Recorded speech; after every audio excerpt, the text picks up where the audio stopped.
Yamunatira vanachari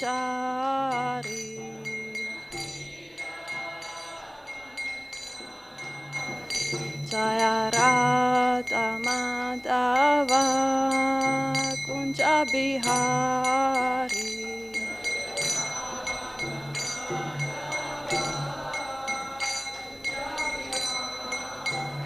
Hare Krishna, Krishna Krishna, Hare Hare, Hare Rama, Rama Rama, Hare Hare.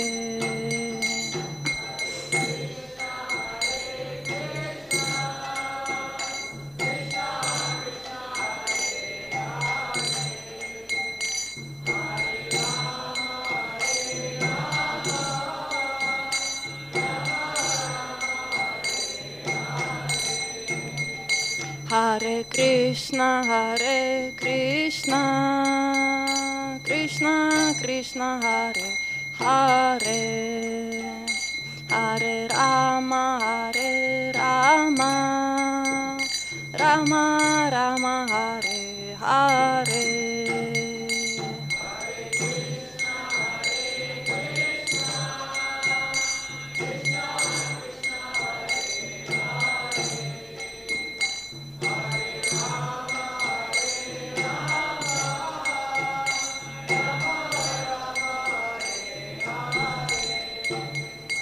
Hare Krishna, Krishna Krishna, Hare Hare, Hare Rama,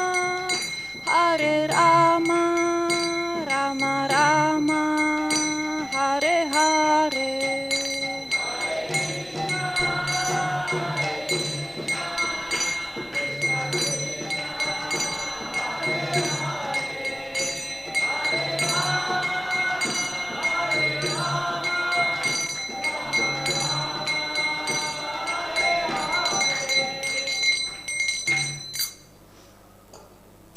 Shri Radha Madhava ki jai, Ashta Sakis Shiman Mahaprabhu ki jai, Giri Govardhan ki jai, Nrsimhadev Bhagavan ki jai, Pancha Tattva ki jai, Srila Prabhupada ki jai.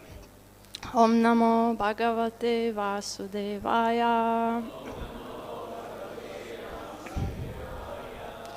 Om Namo Bhagavate Vasudevaya. Om Namo Bhagavate Vasudevaya. Narayanam namaskritya naram chaiva narottamam devim saraswatim vyasam tato jayamutirayet nashta prayeshu abhadreshu nityam bhagavata sevaya bhagavati uttama shloke bhaktir bhavati naistiki. Reading from Srimad Bhagavatam, 2nd Canto, 2nd Chapter, titled The Lord in the Heart, verse 3. Ataḥ, kavir, nāmasu, yāvad, arthaḥ, syād, apramatto, vyavasāya-buddhiḥ, siddhe, nyathārthe,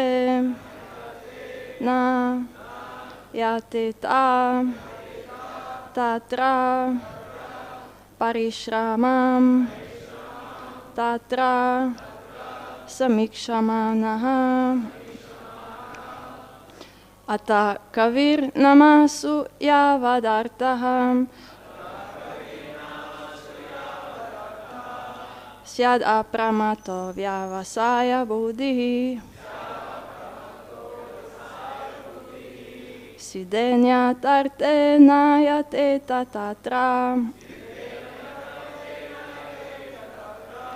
pariśramaṁ tatra samīkṣamāṇaḥ, ataḥ kavir nāmasu yāvad arthaḥ syād apramatto vyavasāya-buddhiḥ siddhe nyathārthe yateta tatra pariśramaṁ tatra samīkṣamāṇaḥ.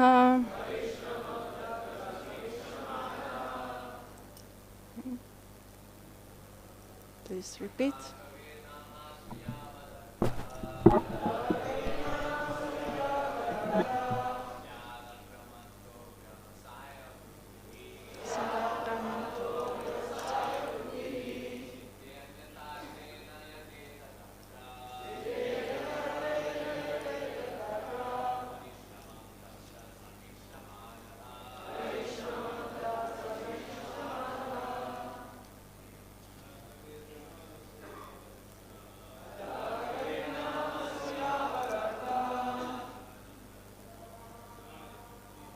Syād apramatto vyavasāya-buddhiḥ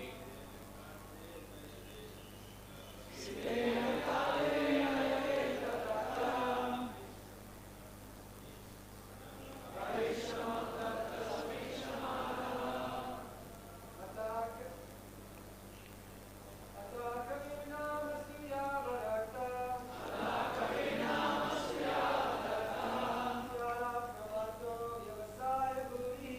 syād apramatto vyavasāya-buddhiḥ siddhe nyathārthe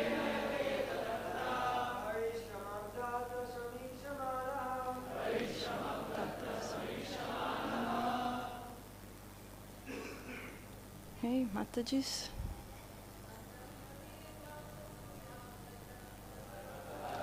Nāmasu yāvad arthaḥ syād apramatto vyavasāya-buddhiḥ siddhe nyathārthe yateta tatra pariśramaṁ tatra samīkṣamāṇaḥ.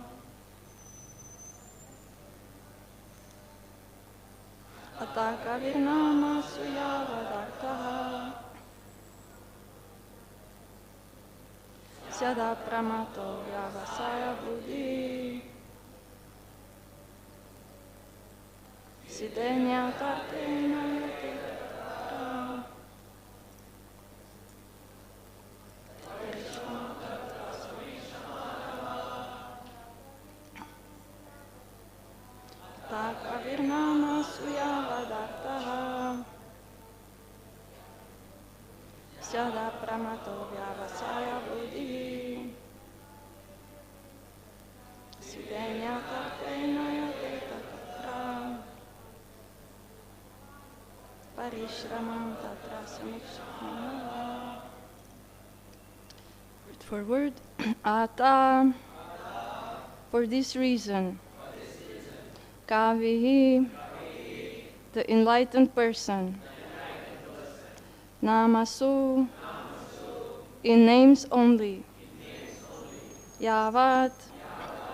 Minimum. Arthaḥ. Necessity. Syāt. Must be. Apramattaḥ. Without being made after them. Vyavasāya-buddhiḥ. Intelligently fixed. Siddhe. For success. Anyathā. Otherwise. Arthe. In the interest of. Na. Should never. Yateta. Endeavor for. Tatra. There. Pariśramaṁ. Laboring hard. Tatra. There. Samīkṣamāṇaḥ. One who sees practically. Okay, translation and purport by His Divine Grace A.C. Bhaktivedanta Swami Srila Prabhupada. For this reason, the enlightened person should endeavor only for the minimum necessities of life, while in the world of names. He should be intelligently fixed and never endeavor for unwanted things, being competent to perceive practically that all such endeavors are merely hard labor for nothing. And now, a long purport. The Bhagavata Dharma, or the cult of Srimad Bhagavatam, is perfectly distinct from the way of fruitive activities, which are considered by the devotees to be merely a waste of time. The whole universe, or for that matter, all material existence, is moving on as jagat, simply for planning business or to make one's position very comfortable or secure, although everyone sees that this existence is neither comfortable nor secure and can never become comfortable or secure at any stage of development. Those who are captivated by the illusory advancement of material civilization, following the way of phantasmagoria, are certainly madmen. The whole material creation is a jugglery of names only. In fact, it is nothing but a bewildering creation of matter like earth, water, and fire. The buildings, furniture, cars, bungalows, mills, factories, industries, peace, war, or even the highest perfection of material science, namely atomic energy and electronics, are all simply bewildering names of material elements with their concomitant reactions of the three modes. Since the devotee of the Lord knows them perfectly well, he is not interested in creating unwanted things for a situation which is not at all reality, but simply names of no more significance than the babble of sea waves. The great kings, leaders, and soldiers fight with one another in order to perpetuate their names in history. They are forgotten in due course of time, and they make a place for another era in history. But the devotee realizes how much history and historical persons are useless products of flickering time. The fruitive worker aspires after a big fortune in the matter of wealth, woman, and worldly adoration, but those who are fixed in perfect reality are not at all interested in such false things. For them, it is all a waste of time. Since every second of human life is important, an enlightened man should be very careful to utilize time very cautiously. 1 second of human life wasted in the vain research of planning for happiness in the material world can never be replaced, even if one spends millions of coins of gold. Therefore, the transcendentalist, desiring freedom from the clutches of Maya or the illusory activities of life, is warned herewith not to be captivated by the external features of fruitive actors. Human life is never meant for sense gratification, but for self-realization.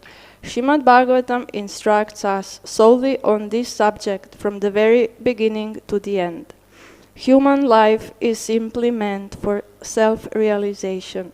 The civilization which aims at this utmost perfection never indulges in creating unwanted things, and such a perfect civilization prepares man only to accept the bare necessities of life or to follow the principle of the best use of a bad bargain.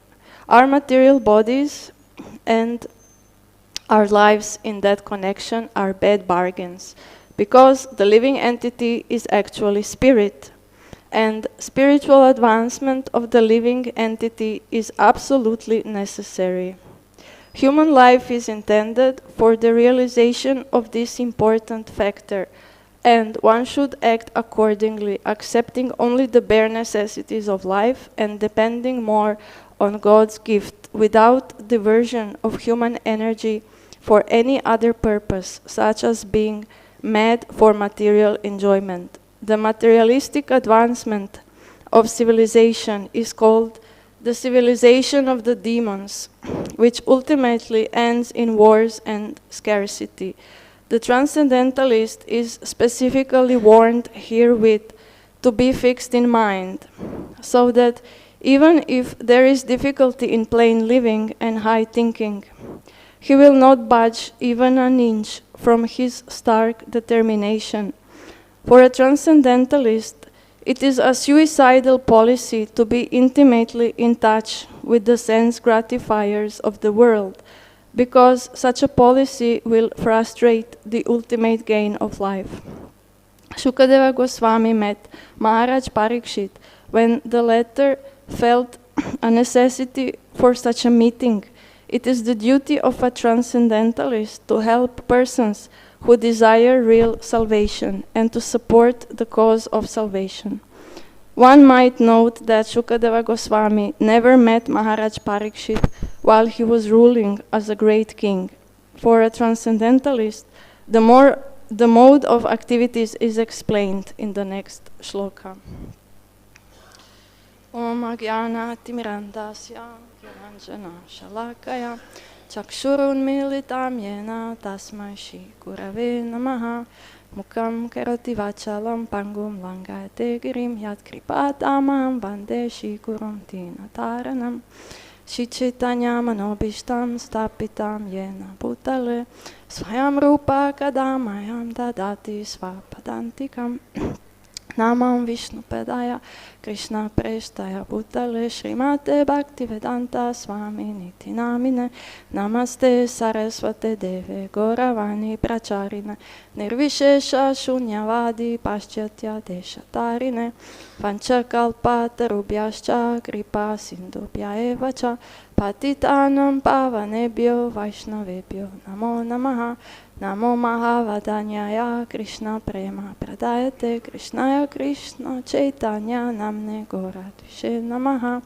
He Krishna Karuna Sindhu Dina Bandhu Jagatpate Gopesha Gopika Kanta Radha Kanta Namostute Tapta Kanchana Gorangi Radhe Vrindavaneshwari Rishabhanu Sute Devi Pranamami Haripriye Jai Shri Krishna Chaitanya Prabhu Nityananda Shri Advaita Gadadara Srivasati Gaura Bhakta Vrinda Hare Krishna Krishna Krishna Hare Hare Hare Rama Rama Rama Hare Hare.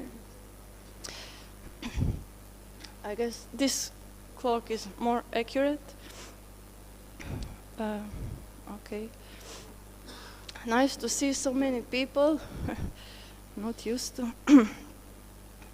So, when reading this purport, I was remembering how in many movies there are often some religious fanatics standing on the side of the road, and they bear a transparent that says, "Repent, the end is near." And this is like a joke. Everybody is saying, all the religious people, they say the same thing, that the end is near.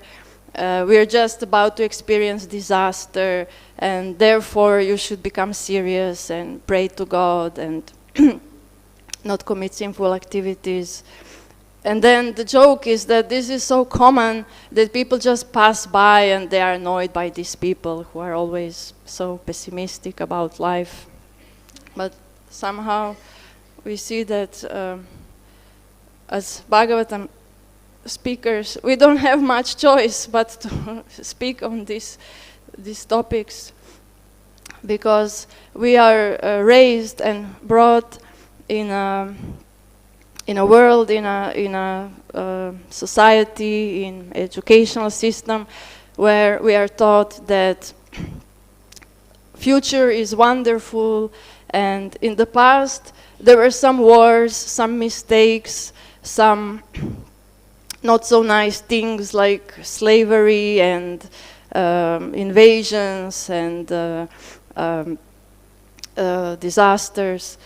But now we reached economical development, and now we have so much electronics, like Srila Prabhupada mentions. So from now on, it's all going to be wonderful, just peace and prosperity and nothing to worry about. Therefore, people are encouraged to work very hard, and most of the governments today are secular, and this is the understanding that by working hard you create your own future, and then it's definitely sure that the result of your hard work will be pure enjoyment. It is almost guaranteed that this will happen.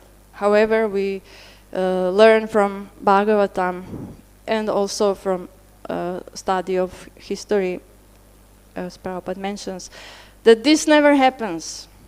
And all those people in the past, they were told the same things.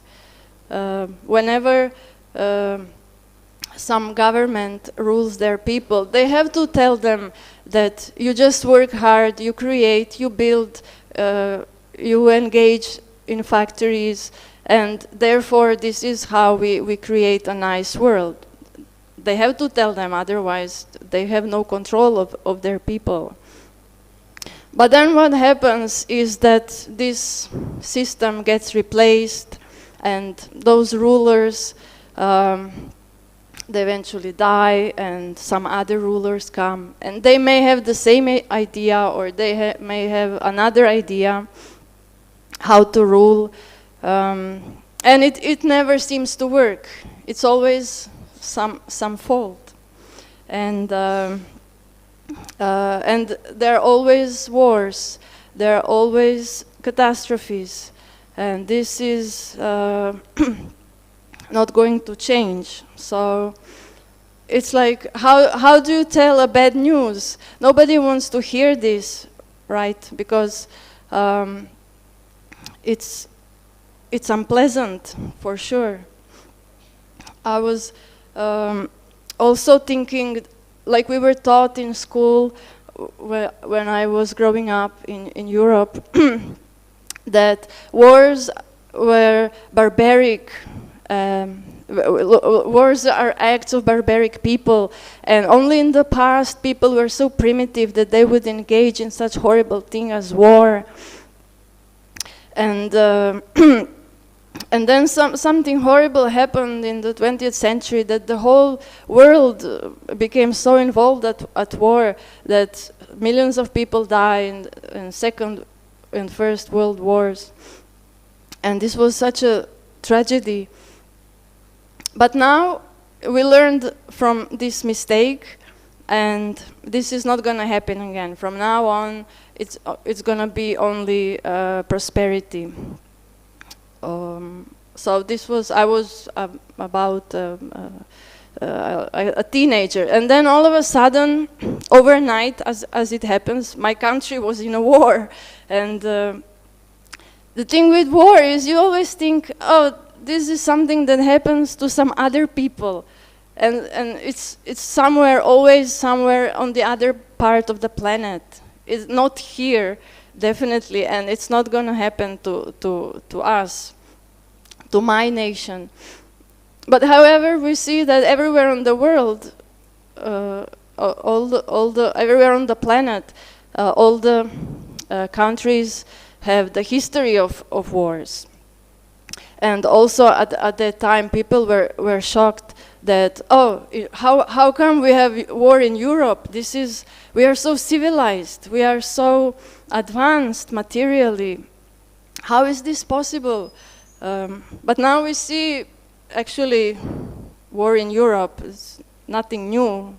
Again, this is 30 years after war in my country. Now again, we have war in Europe.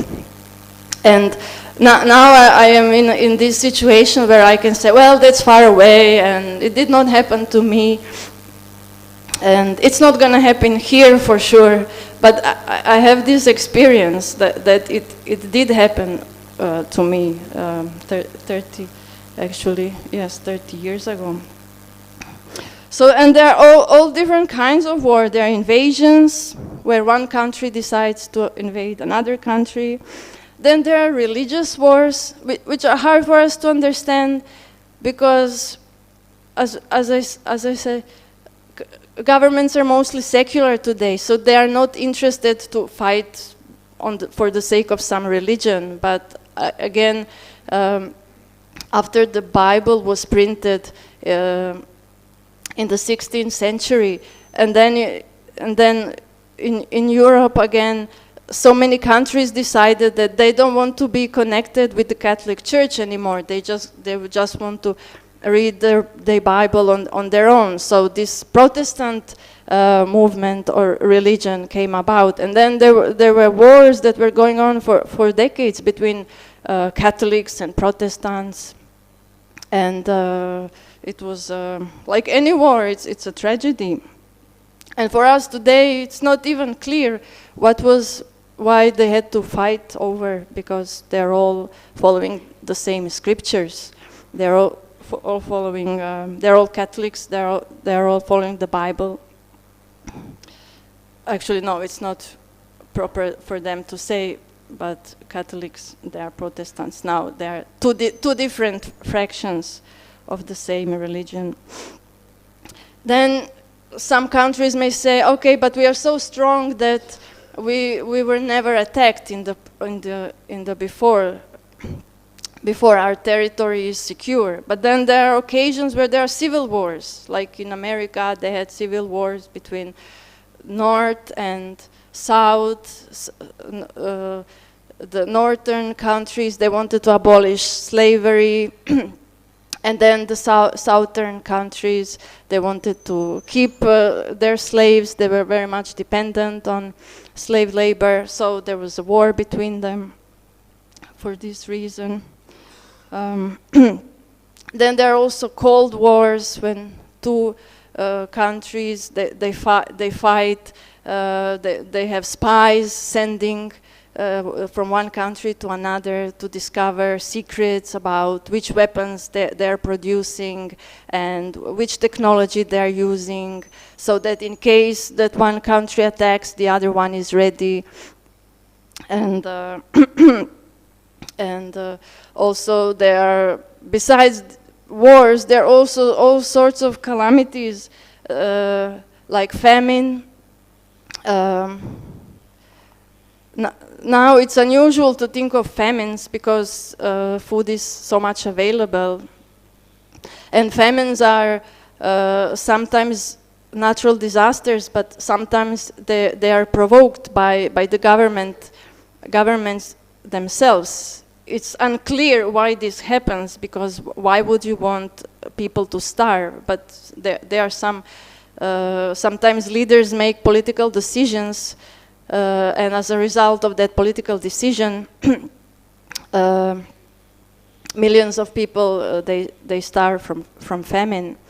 And this happened in Ukraine in the 30s, when the Soviet government decided to take the land from peasants, and this was called collectivization, so that the only owner of the land was the state, and nobody could own privately any land. And this caused such a disastrous halt in the production of food that millions of people starved. And also there was a famine here in Bengal.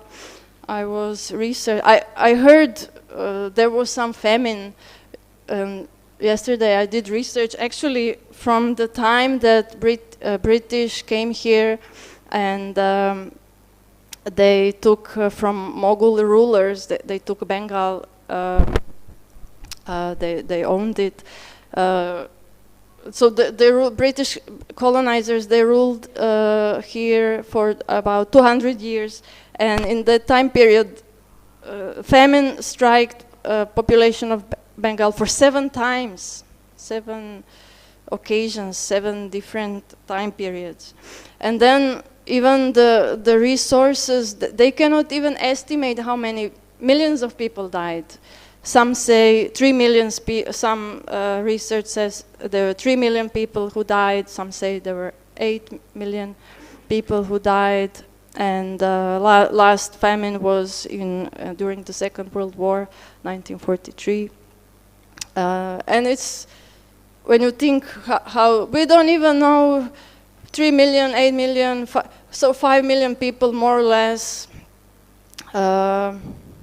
like, okay, we can continue without those people, or they're gonna die anyway, or what is our attitude? You certainly, if you were one of them, it wouldn't be so irrelevant for you.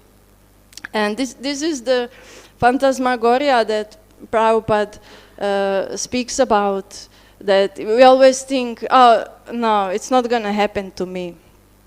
It's not going to happen to my country. But those people to whom this happens, they also used to think like this, but then they proved to be wrong. And then there are also other kinds of natural disasters like floods and earthquakes and volcano eruptions, tsunami. So there is no guarantee of any safety in this world. And we should, of course, this is common sense. We should all know this. We should all be aware of this. But then somehow when we read these passages about plain living and high thinking, usually people say, yeah, I know what this means. It means living, I should reduce my needs, and I should not so much endeavor to have so many facilities. But I do need them. I feel my mind is restless, and I think if I had a comfortable and secure life, that it would be good for my sadhana and for my spiritual life, just to keep a peace of mind, and just so that I can not be disturbed by the circumstances and annoyed by insecurities, so that I can then devote myself more to spiritual life. But then what happens is this acquiring all those necessities becomes the main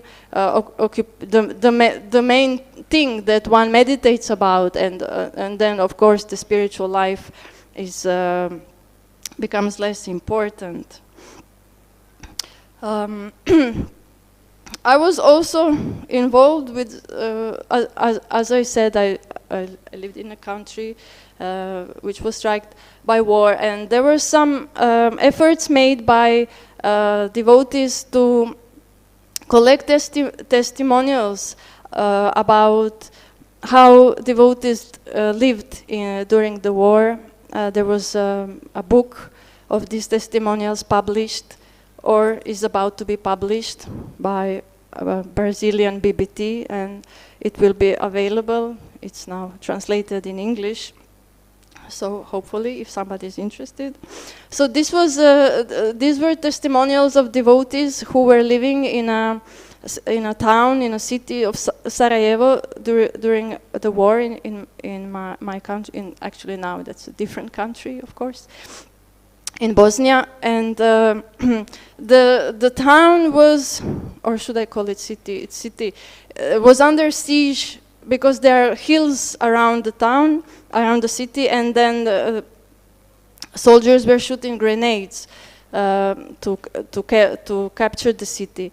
And this was going on for a couple of years, and nobody could enter or nobody could go out except through some tunnel which was dug underneath the airport. So people lived in these conditions for a couple of years, and there was a temple there. This was for me so incredible, that under those conditions of extreme, how to say, extreme violence, that there was a temple functioning, and that people were coming to this temple and doing service just as we come to temple and we do service. And then those testimonials, what they say is that how much this temple provided them shelter and how much they felt secure, because they felt temple is Krishna's place, and Krishna is the ultimate controller of everything. So if I'm serving Krishna, nothing bad can happen to me. And this proved to be true. I was particularly impressed by these testimonials of many devotees who were doing a service of fetching water, because the temple was on top of a hill, and because of the many shootings, all the water and electricity, they were shut down, of course, immediately in the beginning. So people had to go to some source of water, some spring, and collect water in barrels. And then they had to bring water to their houses and apartments. People were still living in their buildings, but there was no water, so they had to go out and collect water. It's just unimaginable that such living conditions are possible. And then, of course, because temple was up the hill, they had to take these barrels of water up the hill for deities and all the devotees. And while this is difficult in itself, and then while they were doing this, there were grenades shooting around them. So they were collecting this water and risking their lives. And their testimonials is that this made them somehow happy, because it increased their faith in Krishna, and then they realized how much they can only depend on Krishna and nothing else. It's their only source of life. They cannot really depend on anything else. And this is the reality of this world. We know that most people, they turn to God, or they start praying when they are in trouble, when they are sick, or when there is some disaster, that when they have problems. Then it's the time to turn. Then it's time to remember there is God, there is Krishna. Oh, He's in charge of everything. I am His servant. I should ask Him to help me. I am in trouble. Because during the time of security and prosperity, then people think, I'm doing okay, I don't need anything. It's like in a joke, that person is driving in a parking lot, and he cannot find a place to park his car, and then he's praying, oh dear Lord, please provide some parking space for me. And then he finds this parking space, and then he says, oh, never mind, the Lord, I got it. I don't need it anymore. So that's the usual joke. So that is why we see that all those calamities are meant to wake us up. They are not, we may think this is bad karma, people are suffering, people are dying, so that's their bad karma. But this bad karma is meant to wake us up from this illusion of safety and security. That is why Queen Kunti, famously, she's praying, Vipada Santu Tashashva Tatra Jagat Guru Bhavato Darshanam Syād Apunarbhava Darshanam. So, dear Lord, please make those calamities come again and again, so that we may see your face. Because seeing your face means we will no longer see repeated birth and death. And we often say, yeah, she can pray like this, but I certainly cannot want calamities.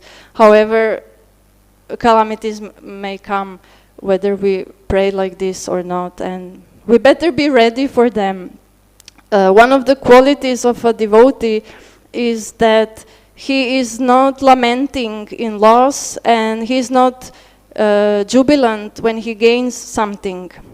he is practicing this equanimity that whatever comes, whatever is destiny, he accepts that. And then if it is good karma or bad karma, he doesn't protest, or he doesn't enjoy that, oh, I have so much good karma, I must deserve it. I'm so great that I must deserve it. So a devotee's attitude is that he's in both situations equanimical. So I wanted to also speak about this interesting phrase that Srila Prabhupada uses, the world of names. It says nāmasu in the verse, and translation is names only. So we know that in this world, we live in a world of names, as Prabhupada nicely translates. And we may wonder what this means. He says actually everything is, how does it say? Babble of sea waves. And jugglery of names only, the whole material creation. So again, because we went through so much education in the school, and we hear so many stories about how world was before, how it is now, and our when we learn language, we learn how to name things. Our parents teach us, this is dog, this is cat, this is house. And so it seems all of this is not based in reality. The whole naming, the whole naming is artificial, in a sense that there is no reality except what Prabhupada says here, material elements around us. And it takes some imagination to look around and only see elements, only see earth and fire and water and air and ether, and then everything else that there is we consider just a name, because we think that those names are reality, and to hear that they are not is confusing. And I guess what is also confusing is when we learn to chant the Hare Krishna mantra. Prabhupada taught us that these are not only names, that the name Krishna is not different from Krishna.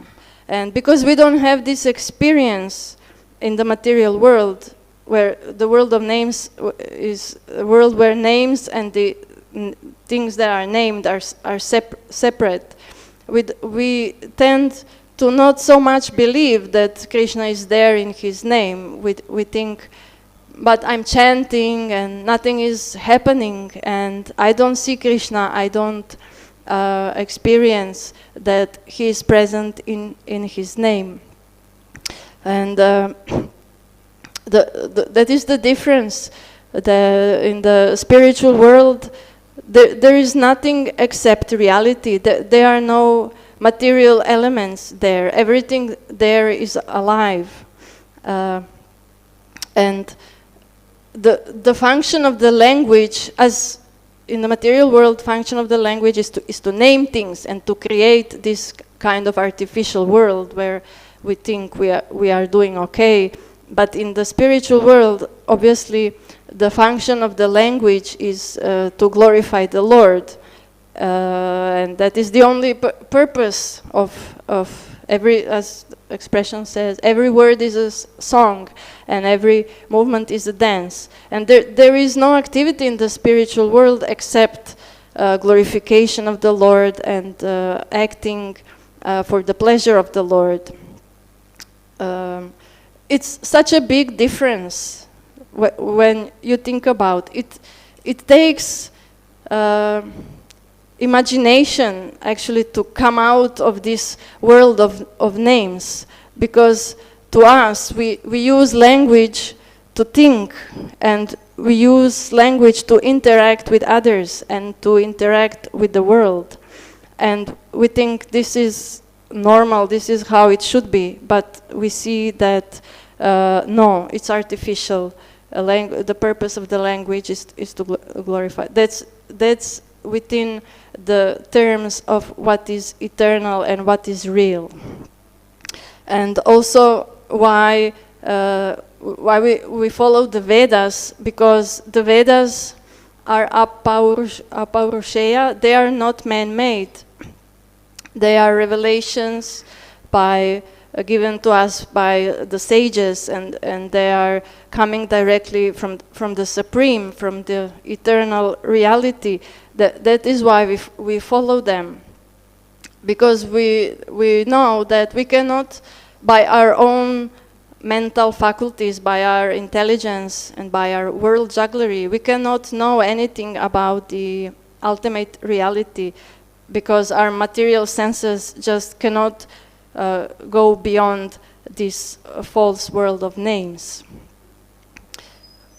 This is another reason why Prabhupada also, he was very much saying that the scientific advancement that provides so much material facilities cannot say anything about what is beyond the material world. They cannot provide any information about transcendental knowledge and about the Lord. And again, we are in a situation where we, as followers of Vedas and of Lord Chaitanya, we are challenging this.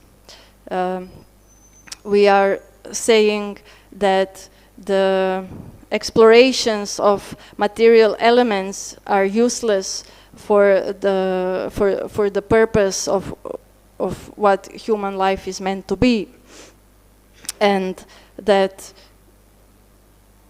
there is no such thing as research. As scientists, they make research, but there is no such thing that you can make a research and come to a conclusion outside of the world of names, because you are using the same names and you are using the same artificial divisions that are part of this illusion. So you cannot, obviously, you cannot exit that world of names only, and that so much world jugglery is there. This phrase world jugglery also Prabhupada uses when he describes how Mayavadi philosophers, when they discuss Vedanta, that he concludes they cannot know, because all they are doing is world jugglery. So they cannot understand Vedas as they are meant to be understood, as the glorification of the Supreme Person, who is Krishna. They cannot simply reach that conclusion.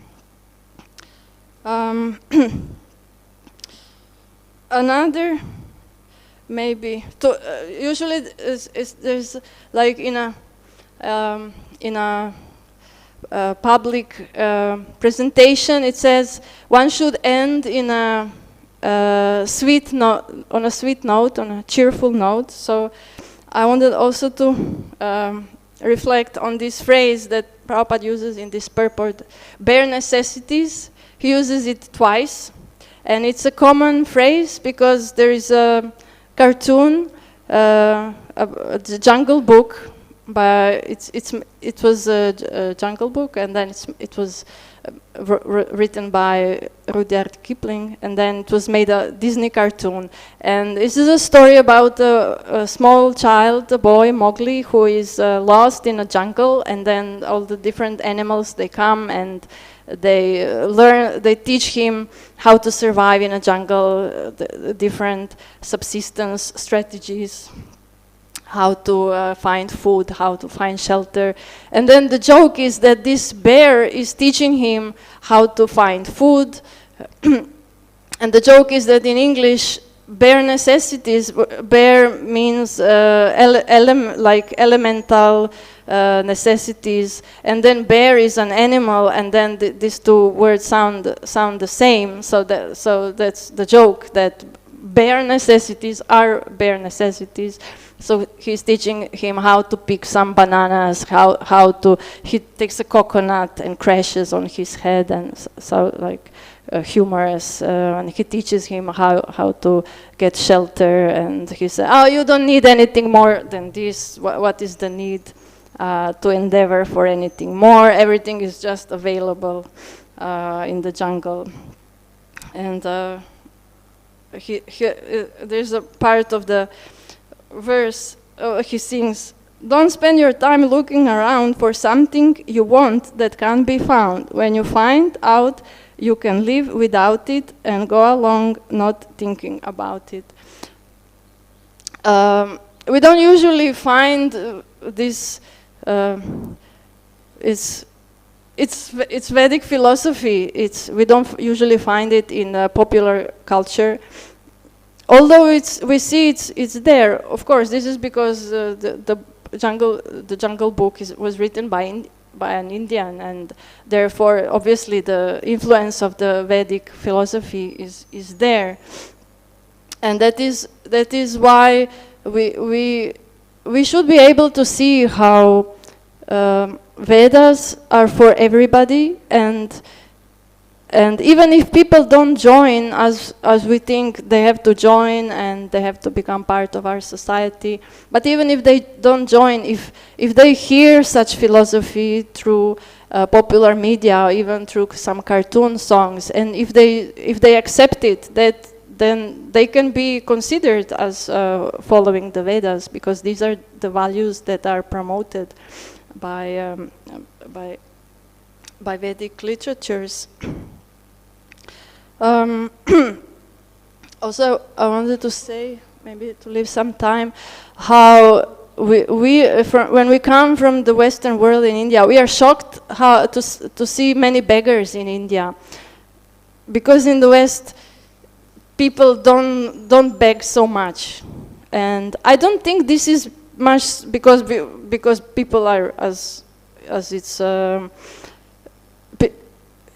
it's assumed that in the West people are rich, but of course they are not. Some people are rich, but not most people are poor.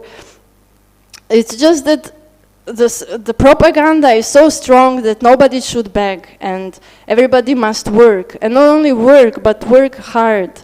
So the general ethos in the West is so much that begging is shameless. And especially if somebody is not an invalid and he can work, then for such a person to beg, it's the greatest sin, it's the greatest shame, and better to be suffering inside your own house, but expect some people on the street to give you something. This like nobody wants to see a beggar on the street. No, it's horrible. People are horrified. And then when we come to India, we meet so many beggars. We are so, how to say, freaked out by this, and we think, oh, but people beg because they are so poor. But actually, no. It is part of the Vedic culture, begging. We know that sadhus beg. Sanatana Goswami, he used to beg. He used to go from door to door. This is how sadhus they use this activity to speak to people. Actually, that is the purpose. They are not so much in need. They are very much yogis. They don't need much for their subsistence. So they use this begging opportunity to speak to people. And also Bhaktivinoda Thakur, he used to go from house to house to beg, and he wouldn't take more than 1 paisa. I was told that you take something from many people. You don't just find one person and then you exploit him to give you a lot of money. No, you go from door to door, and from everybody you take 1 paisa, like this. And this is a cultural clash that in India people approach Westerners and then they ask money, give me money. They think because somebody is from West, he's rich. But actually, I've seen that because of the culture, actually, Indian people, they give more to beggars than Westerners. We are we don't. It's not that you don't want to give. It's just the social interaction is so awkward that you don't want this person to go away. It's how our mindset works. Even if you want to give them, but just to talk to him is awkward for us. So therefore, and then this culture of begging and giving it's such a nice culture because you can see everybody is secure. Even somebody doesn't have much, but he doesn't need to worry because he knows, oh, if I just ask, somebody will give me. And this is such a nice way to keep balance in a society between rich and poor. It's actually a perfect arrangement for creating a society where people can not worry about subsistence and dedicate more of their time to worship of the Lord and to sadhana, and of course for us, for chanting the holy name. Because security is in this culture where if you don't have, somebody will provide and you don't need to worry about this. Maybe I can stop here and see if there are any questions or comments or corrections or something like this. Okay, yes.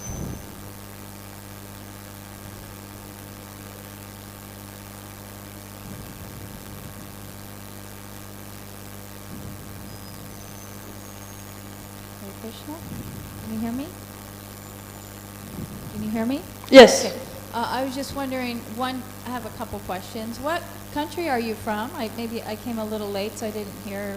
No, I didn't say. I don't like to say. I am from Croatia, so that's I was speaking about a war in our country. So I was born in Yugoslavia, and then we had a war, and then my country split into six different countries. So now my country is called Croatia. So. I just thought that was your class was very interesting, and I really liked it. A couple things I wasn't clear about. Because I'm from America.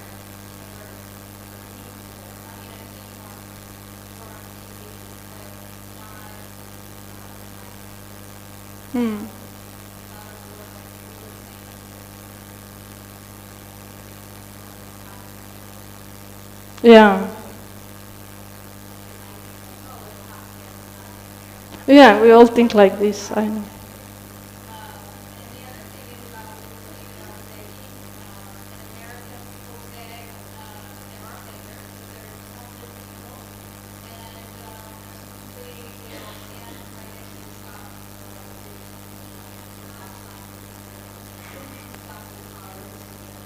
Mm.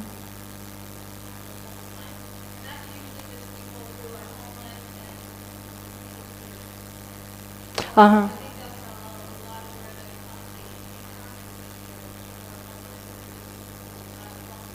Mm.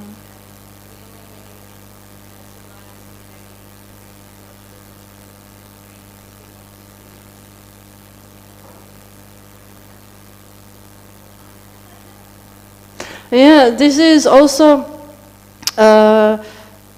it's a social problem because the society is so much geared to keeping a high standard of living that if somebody, for example, loses a job in the West, then all of his support structure collapses, and then he's not only isolated from his friends who he used to work with so many people, now he's isolated from his friends, and also his family members, they give up on him. He becomes completely outcast, actually, and that is disconnected. And people start drinking because they feel that they are abandoned by society, and then they cannot get out of this problem. And that is why again we see that keeping this idea that high standard of living is possible, and then even if it's possible for some people, it's not going to be possible for everybody. And then if you have homeless alcoholics on the street, concern is not going to be, oh, how can I help them? Concern is going to be how can I move them away? How can I keep them out of sight? That is why Srila Prabhupada condemns this kind of advancement of prosperity, where people are after some high standard of living, because we see how it's only an appearance. It's so false. It's not real. And then whatever we say, there are gonna be so many people, like homeless people or people who are depressed or sick, and they're not going to be able to live this high standard of living. That is why this world is false, world of names only. And our conclusion is that, of course, the Vedic way of life is much more suitable for the prosperity of the whole society, not just for those who are able to keep high standard. Okay, I think I can end. Srila Prabhupada ki jai, Srimad Bhagavatam, Grantaraj ki jai.